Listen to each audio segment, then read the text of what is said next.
Assalamualaikum warahmatullahi wabarakatuh. Selamat pagi anak-anak. Bagaimana kabarnya hari ini? Mudah-mudahan kalian semua dalam keadaan sehat walafiat. Amin. Hari ini kita ketemu lagi dalam pelajaran tema dan tidak terasa kita sudah berada di tema 7 ya. Hari ini teacher akan membawakan muatan IPS. Kita akan belajar tentang masa-masa penjajahan di Indonesia sampai Indonesia merdeka. Pastinya ceritanya akan seru banget. Oleh karena itu, check it out. Tema 7, subtema 1 IPS. KD 3.4 mengidentifikasi faktor-faktor penting penyebab penjajahan bangsa Indonesia dan upaya bangsa Indonesia dalam mempertahankan kedaulatannya. Bab yang akan kita pelajari hari ini adalah yang pertama tentang kedatangan bangsa Eropa. 2. Masa pemerintahan kolonial Belanda. 3. Masa pemerintahan Inggris. 4. Sistem tanam paksa. 5. Perlawanan Sultan Agung Hanyakra-Kusuma. 6. Masa pergerakan nasional. 7. Sumpah Pemuda. Dan 8. Kongres Perempuan Indonesia. Kita awali dengan kedatangan bangsa Eropa. Bangsa Eropa yang pertama kali datang ke Indonesia adalah Portugis, kemudian yang kedua Spanyol, dan yang ketiga Belanda. Bangsa Portugis dan Spanyol bersaing untuk menguasai perdagangan di Indonesia. Dan pada tahun 1596, Belanda sampai di Banten, Indonesia di bawah pimpinan Cornelis de Houtman dan kunjungan berikutnya dipimpin oleh Jacob van Neck. Pada tahun 1602, Belanda mendirikan VOC dengan gubernur pertama Peter Both, kemudian diganti oleh J.P. Koen. Indonesia merupakan negara yang memiliki banyak kekayaan alam, baik berupa hasil bumi maupun bahan tambang. Bangsa Eropa mengincar kekayaan Indonesia. Salah satu cara untuk mengeruk hasil bumi Indonesia yaitu dengan cara menjajah. Mengapa bangsa-bangsa Eropa menjajah Indonesia? Ada dua faktor penyebabnya, yaitu yang pertama, faktor penyebab dari dalam, dan yang kedua, faktor penyebab dari luar. Faktor penyebab dari dalam terdiri dari dahulu banyak warga Indonesia yang kurang berkompeten. 2. Orang-orang Indonesia dahulu mudah dipengaruhi oleh kepentingan asing. 3. Penjajah menawarkan sejumlah uang kepada orang-orang yang rakus.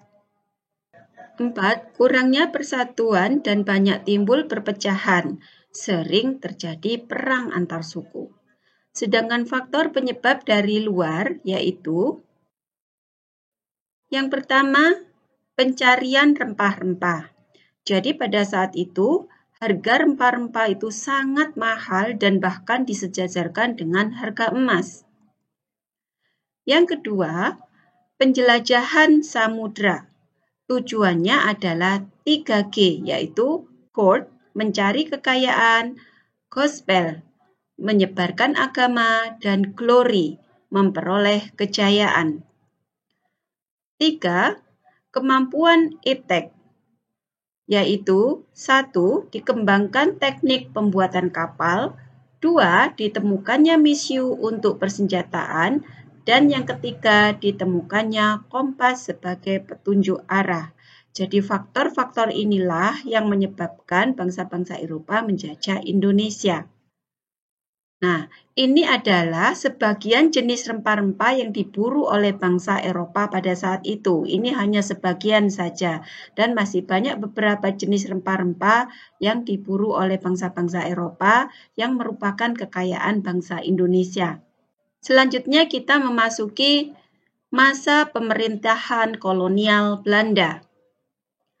Pada tahun 1795, kerajaan Belanda ditaklukkan oleh Napoleon dari Prancis. Raja Belanda melarikan diri dan meminta perlindungan ke Inggris. Kemudian kerajaan Belanda dijadikan bagian dari negara Prancis dan dirubah namanya menjadi Republik Batav dan diperintah oleh Louis Napoleon. Pada akhir abad ke-18, VOC bangkrut. 31 Desember 1799, VOC dibubarkan. Segala urusan VOC diambil alih oleh pemerintah kerajaan Belanda, termasuk wilayah jajahan. Wilayah Indonesia menjadi milik pemerintah kolonial Belanda di bawah pimpinan seorang gubernur jenderal. Jadi pada saat itu, sebelum Indonesia menjadi wilayah jajahan kolonial Belanda, Indonesia dikuasai oleh VOC. VOC itu adalah Sarekat Dagang milik Belanda. Jadi karena VOC bangkrut, maka negara jajahannya diambil alih oleh pemerintah Belanda, sehingga Indonesia dikuasai oleh Belanda. Dengan demikian, mulailah kekuasaan kolonial Belanda di Indonesia. Di bawah kekuasaan Belanda, rakyat Indonesia makin menderita karena gubernur jenderal bertindak kejam. Herman Willem Daendels diangkat sebagai gubernur jenderal di Indonesia pada tahun 1808. Ini ya, Daendels ini. Daendels memerintah dengan kejam. Tugas Daendels adalah mempertahankan Pulau Jawa dari Inggris dan memperbaiki tanah jajahan. Daendels memerintahkan membuat jalan raya Anyer Panarukan sepanjang kira-kira 1.100 km. Tujuannya untuk membendung pergerakan pasukan Inggris. Daendels memerintahkan pendirian pabrik senjata di Surabaya, mendirikan pangkalan Angkatan Laut di Merak. Untuk mengerjakan semua itu, rakyat Indonesia dipaksa kerja rodi. Daendels dijuluki Tuan Guntur karena kekejamannya. Kemudian Daendels dipanggil pulang ke Belanda dan digantikan oleh Gubernur Jenderal Janssens. Jadi kerja rodi itu adalah kerja paksa yang dilakukan oleh Belanda terhadap rakyat Indonesia. Nah, sekarang kita memasuki masa pemerintahan Inggris. Pada tahun 1795, Inggris sudah menguasai wilayah Sumatera Barat.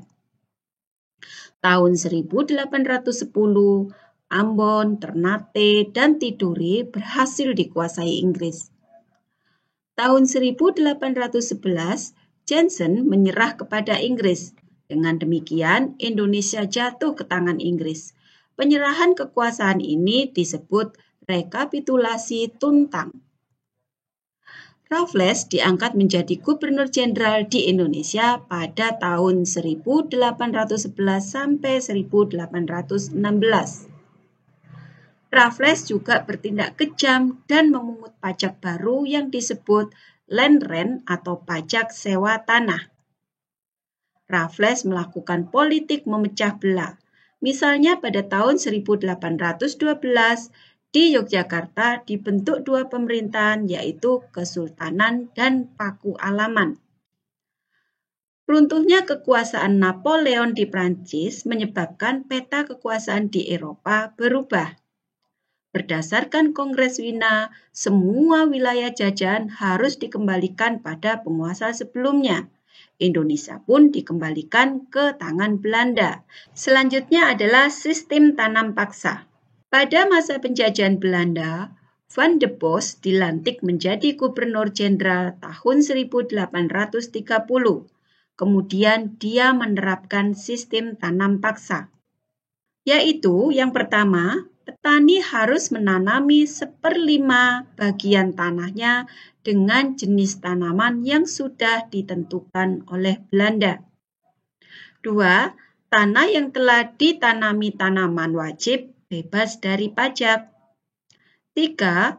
Hasil tanaman harus dijual ke Belanda. 4.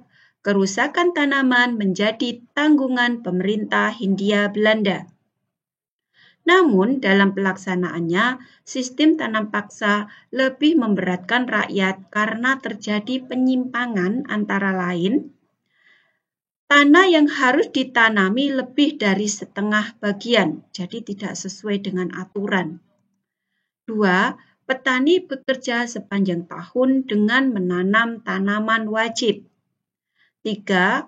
Pajak harus tetap dibayarkan meskipun telah ikut menanam tanaman wajib.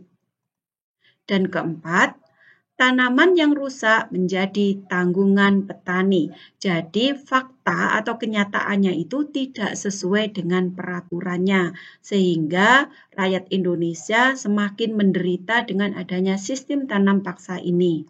Karena pelaksanaan tanam paksa sangat merugikan rakyat, maka banyak yang menentang, di antaranya golongan pendeta Frans van de Putte. Nah, ini adalah Frans van de Putte. Dia adalah seorang Belanda, tetapi dia juga melakukan penentangan terhadap sistem tanam paksa yang merugikan rakyat Indonesia. Golongan pendeta itu siapa saja? Tokoh yang mempelopori Baron van Howell, seorang pendeta yang kembali ke negerinya dan menjadi anggota parlemen, kemudian bersama kelompoknya berupaya memperjuangkan nasib rakyat tanah jajahan.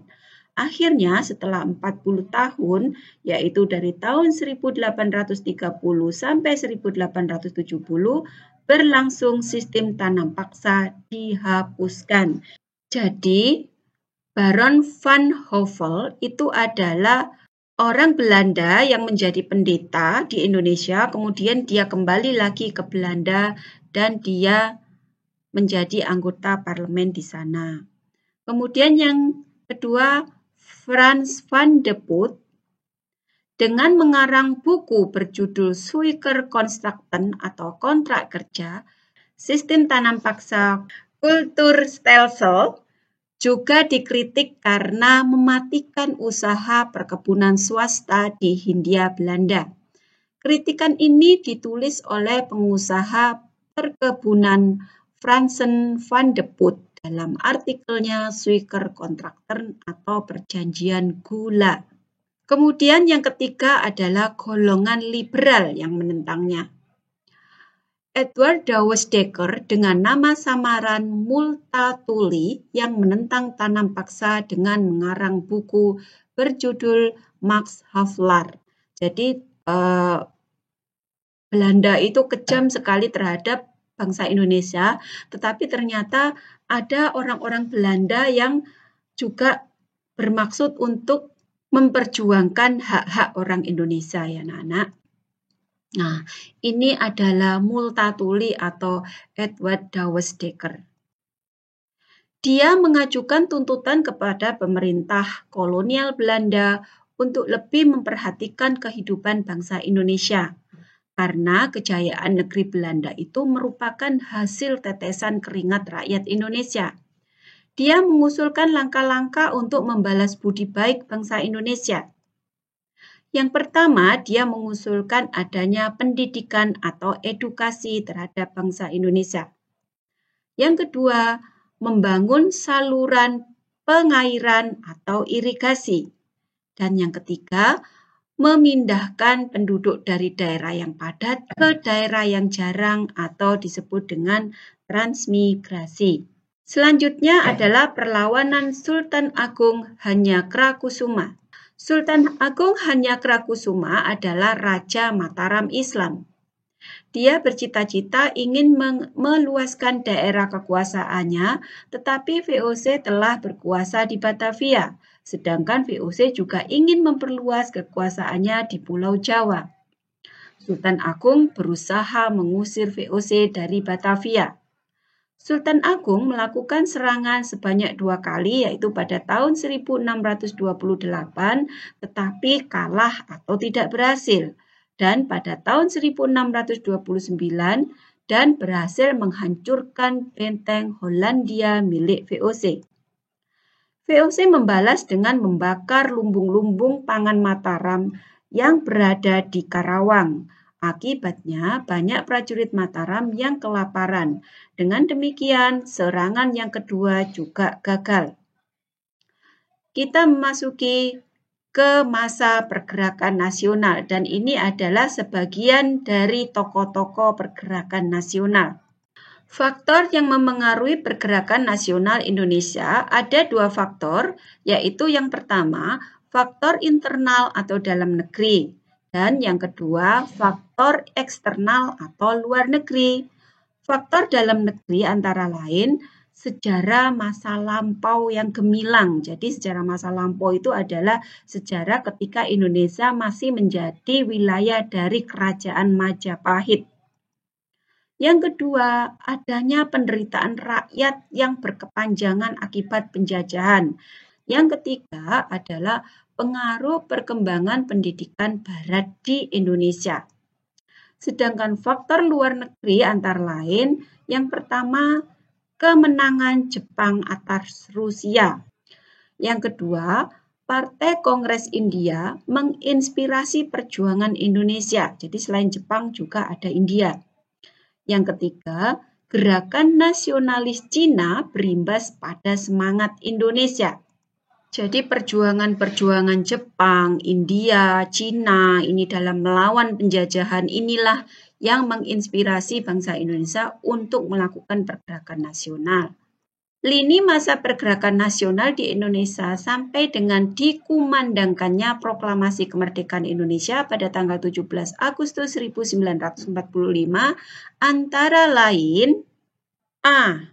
Masa pembentukan tahun 1908 sampai 1920 atau disebut dengan masa awal pergerakan nasional. Yang pertama, organisasi Budi Utomo didirikan pada tanggal 20 Mei 1908 yang kemudian tanggal 20 Mei selalu diperingati sebagai Hari Kebangkitan Nasional. 2. Sarekat Dagang Islam didirikan pada tahun 1911 oleh Haji Saman Hudi di Solo.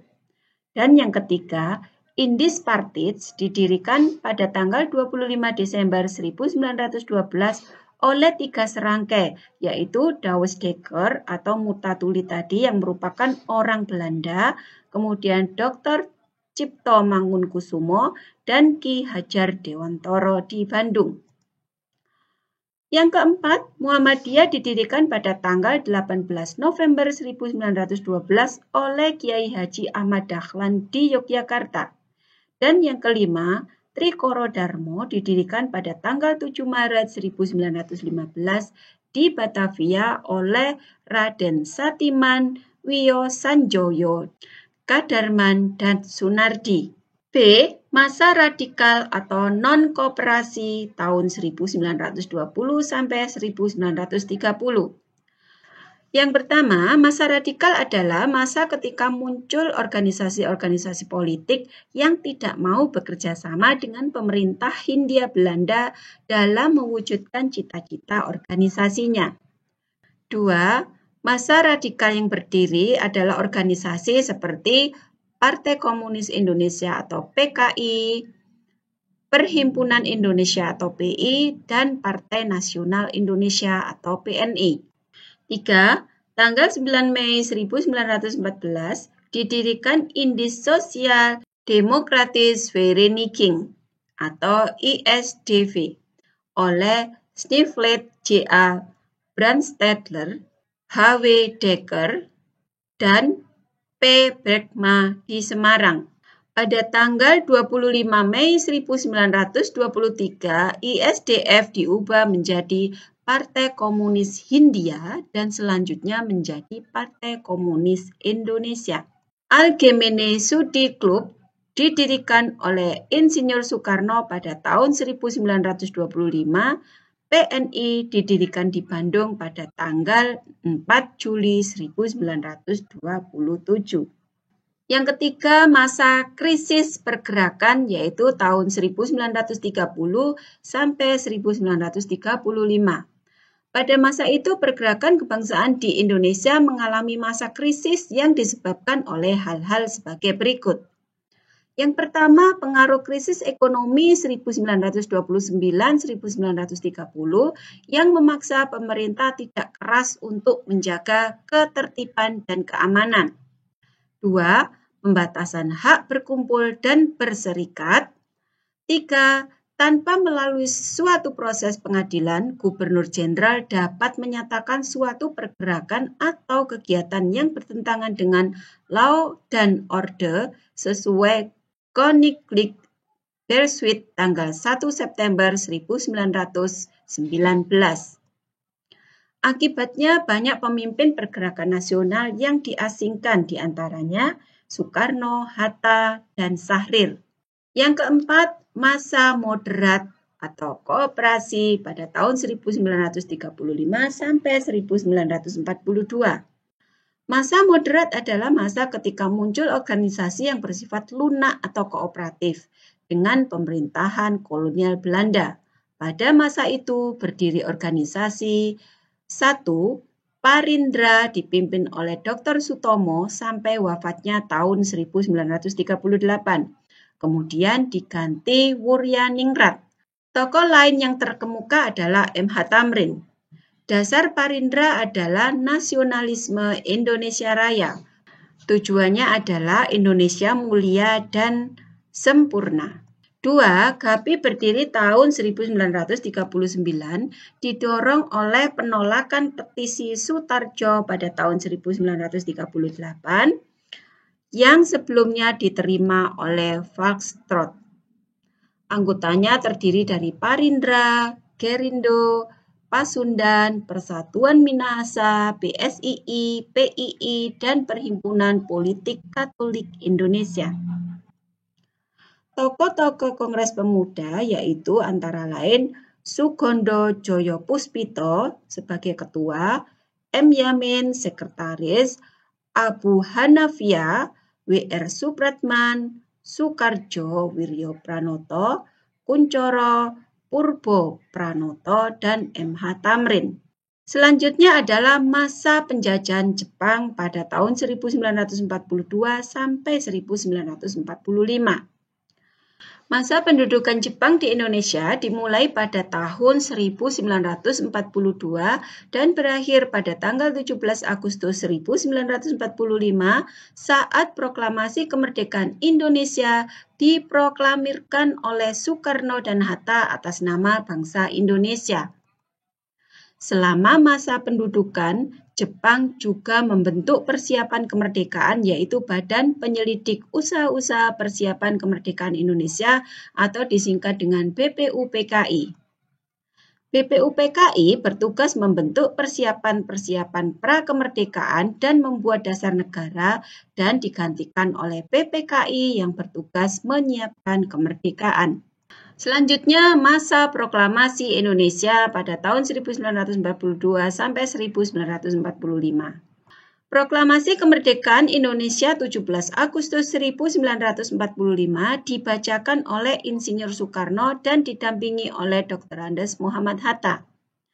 Dibacakan di Jalan Pegangsaan Timur nomor 56 Jakarta Pusat.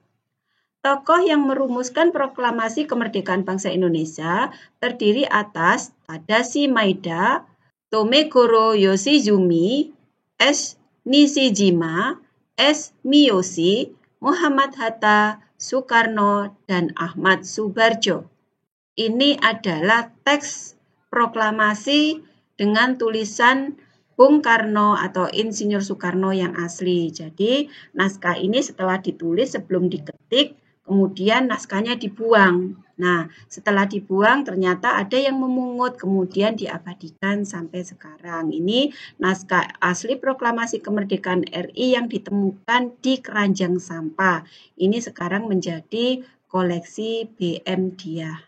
Selanjutnya adalah Sumpah Pemuda sebagai salah satu pergerakan nasional Indonesia. Jadi kita kembali lagi ke belakang ya, karena tadi sudah proklamasi tahun 1945, sekarang kita kembali lagi ke tahun 1928, yaitu di mana Sumpah Pemuda dibacakan.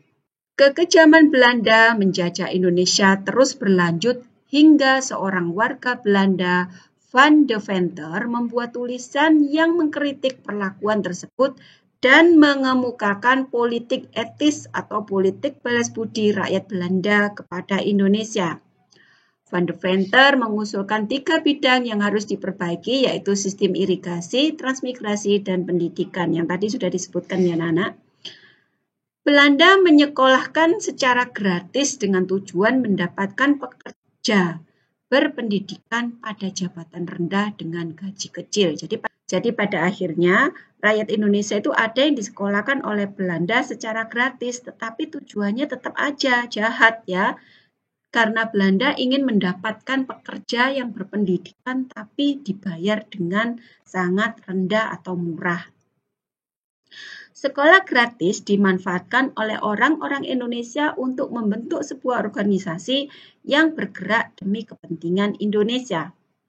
Organisasi yang terbentuk antara lain Budi Utomo, Serikat Dagang Islam, Indis Partits, dan Partai Nasional Indonesia. Dari beberapa gabungan organisasi itu muncullah peristiwa Sumpah Pemuda pada tanggal 28 Oktober 1928. Kita menuju ke Kongres Pemuda II yang melahirkan Sumpah Pemuda. Kongres Pemuda II tanggal 27 sampai 28 Oktober 1928 menghasilkan Ikrar Sumpah Pemuda. Ini adalah Ikrar Sumpah Pemuda. Sumpah Pemuda, kami putra dan putri Indonesia mengaku bertumpah darah yang satu, tanah air Indonesia. Kami putra dan putri Indonesia mengaku berbangsa yang satu, bangsa Indonesia. Kami putra dan putri Indonesia menjunjung tinggi bahasa persatuan, bahasa Indonesia. Pengaruh Sumpah Pemuda. Organisasi-organisasi politik yang lahir setelah peristiwa Sumpah Pemuda semua memakai kata Indonesia dalam namanya, seperti Partai Indonesia atau Partindo, Persatuan Bangsa Indonesia atau PBI, Partai Indonesia Raya atau Parindra, dan lain-lain. Sejak Kongres Pemuda II, organisasi-organisasi pemuda kedaerahan mulai memproses untuk menyatukan tekad dan semangat. Mereka akhirnya menyatu dalam sebuah wadah, yaitu pada tanggal 31 Desember 1930 dengan nama Organisasi Indonesia Muda.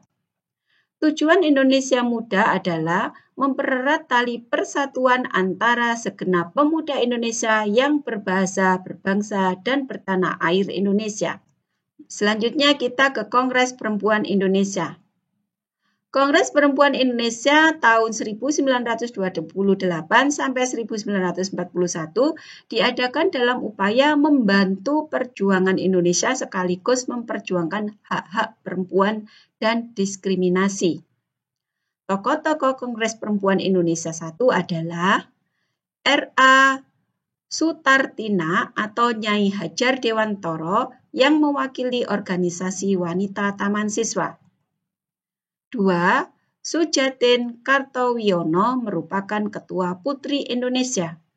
Dan ketiga, Siti Sukaptina atau Nyonya Sunaryo Mangun Puspito, Jong Islamiten Bondems Alvedeling. Itu tadi adalah sekilas tentang sejarah kenapa Indonesia dijajah sampai Indonesia merdeka. Sekarang tugas kalian anak-anak. 1. Mengerjakan tabel halaman 8. 2. Menjawab pertanyaan halaman 30.